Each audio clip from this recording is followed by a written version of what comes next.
Hello dear students. मेरा नाम अनिल कुमार श्रीवास्तव है। यदि यह वीडियो आपको पसंद आता है तो आप इसे लाइक सब्सक्राइब और शेयर ज़रूर करिए। मुझे लगता है कि ये पसंद आएगा, क्योंकि आईएएस और पीसीएस के लिए, स्टेट पीसीएस के लिए, चाहे वो प्रारंभिक परीक्षा हो या मुख्य परीक्षा हो, यह क्वेश्चन बहुत इम्पॉर्टेंट है। चूँकि यह संविधान से संबंधित है और इसमें सुप्रीम कोर्ट इन्वॉल्व है, इस वजह से ये बहुत इम्पॉर्टेंट है। अब क्वेश्चन का प्रारूप कुछ भी हो, हम इतना डिटेल में डिस्कस कर देंगे कि इसमें सारी बातें आ जाएंगी। आप सभी लोगों को पता है कि पिछले 8 अप्रैल को सुप्रीम कोर्ट ने एक फैसला दिया था, जिसे सार्वजनिक किया गया 11 अप्रैल को, यानी उसकी वेबसाइट पर 11 अप्रैल को डाला गया।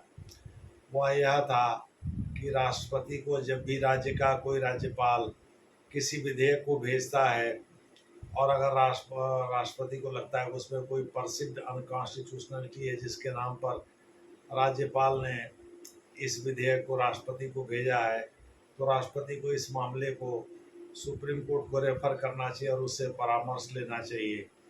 दूसरे शब्दों में, अनुच्छेद 143(1) के अंतर्गत सुप्रीम कोर्ट को सर्वोच्च अदालत से इस बाबत परामर्श लेना चाहिए कि इसमें अनकॉन्स्टिट्यूशन यानी असंवैधानिकता का तत्व है कि नहीं है। अब राज्य का राज्यपाल किस मामले में राष्ट्रपति के परामर्श से तो किसी विधेयक को आरक्षित करता है।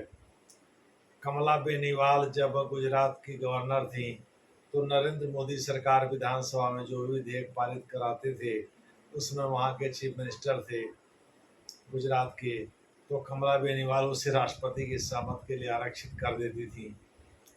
उस समय बस ये था कि किसी तरह से यह विधेयक क्लियर हो जाए, तो फिर उस दशा में वहाँ का राज्य का मुख्यमंत्री इसे प्रोमलगेट कर दे।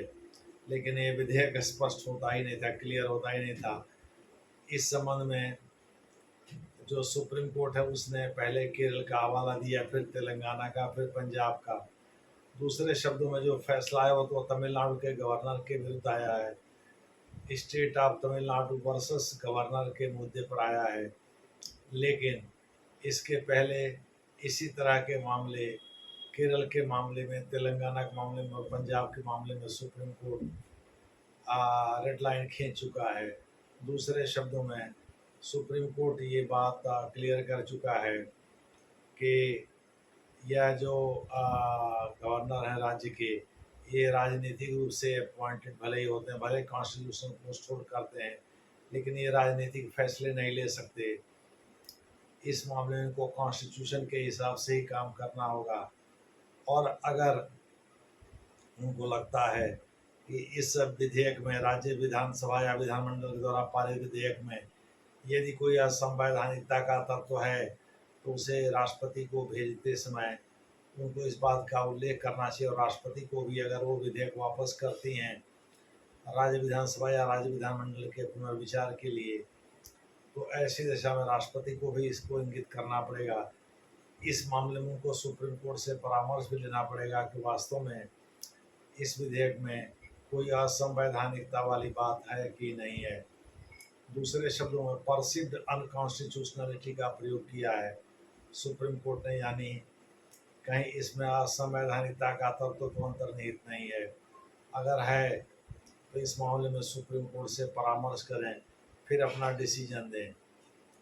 तो आप सभी लोगों को पता है कि अनुच्छेद 200 और 201 के अंतर्गत राष्ट्रपति के परामर्श से तो राज्य का राज्यपाल किसी विधेयक को आरक्षित कर सकता है। राज्य विधानसभा या राज्य विधानमंडल द्वारा पारित किसी विधेयक को आरक्षित कर सकता है, और राष्ट्रपति फिर भी इस पर सिग्नेचर करने के लिए बाध्य नहीं है।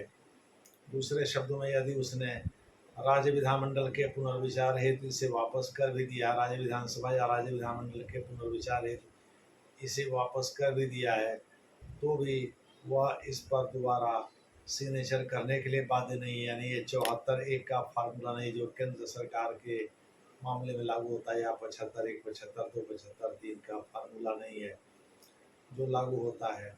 दूसरे शब्दों में, यहाँ राज्य का विधेयक है, राज्य के मामले में सुप्रीम कोर्ट ने जो व्यवस्था दी है वह राष्ट्रपति को दिए गए एक निर्देश की तरह से राष्ट्रपति का नाम लेकर के ऐसा कहा है। और क्या इस मामले में सुप्रीम कोर्ट ने संविधान के किसी पहलू का उल्लंघन किया है कि नहीं, या तो सुप्रीम कोर्ट ही डिसाइड करेगा कि भाई वो दो जजों आर महादेवन और जस्टिस JB पारदीवाला के डिसीजन को पलटता है या नहीं पलटता है। लेकिन रेड लाइन उसने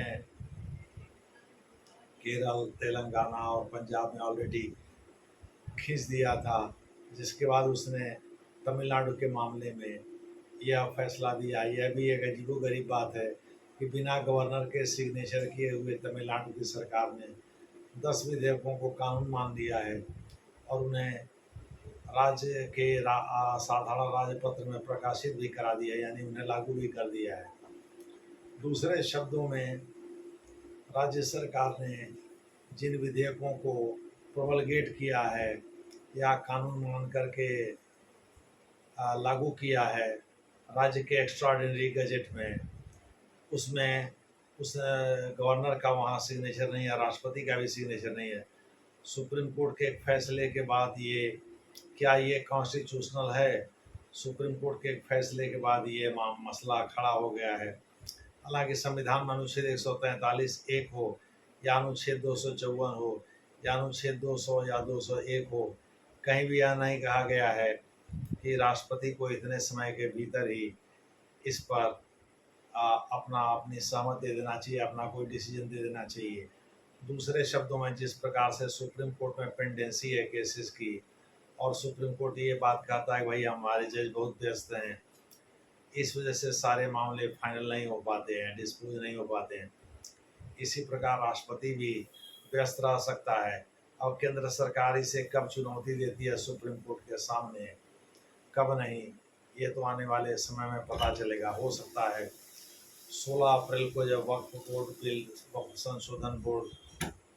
संशोधन विधेयक पर, जिसमें वक्फ बोर्ड के बारे में, वक्फ परिषद के बारे में कहा गया है, जब सुप्रीम कोर्ट में सुनवाई शुरू हुई तो उसके बाद हो सकता है केंद्र सरकार इस मसले को ले जाए सुप्रीम कोर्ट, और ले जाकर कहे सुप्रीम कोर्ट ने ओवररीच किया है, संविधान की आड़ में संविधान का ही उल्लंघन किया है। जिस प्रकार से सुप्रीम कोर्ट के जजेस व्यस्त रहते हैं और पेंडेंसी बढ़ती जा रही है, सुप्रीम कोर्ट में लंबित होते जा रहे हैं मुकदमे, उनका डिस्पोजल नहीं हो पा रहा है, इसी प्रकार राष्ट्रपति भी व्यस्त रहते हैं। राष्ट्रपति के लिए फिर 3 महीने का समय क्यों, ये 3 दिन भी हो सकता था, 30 दिन भी हो सकता था, 6 महीने भी हो सकता था, कुछ भी हो सकता था। जब अपने मन से ऐसी तय करना है, 3 महीने ही क्यों। मान लीजिए राष्ट्रपति अगर युद्ध में व्यस्त हैं, इमरजेंसी लगी हुई है, तो ऐसी दिशा में राष्ट्रपति इस पर कैसे फैसला ले सकती है, और संविधान में ऐसा कुछ टाइम तो निर्धारित नहीं किया गया है। अनुच्छेद 254 में बड़े विस्तार से चीज़ें कही गई हैं, उसमें कोई वेग चीज़ भी नहीं है जिसकी व्याख्या की ज़रूरत थी।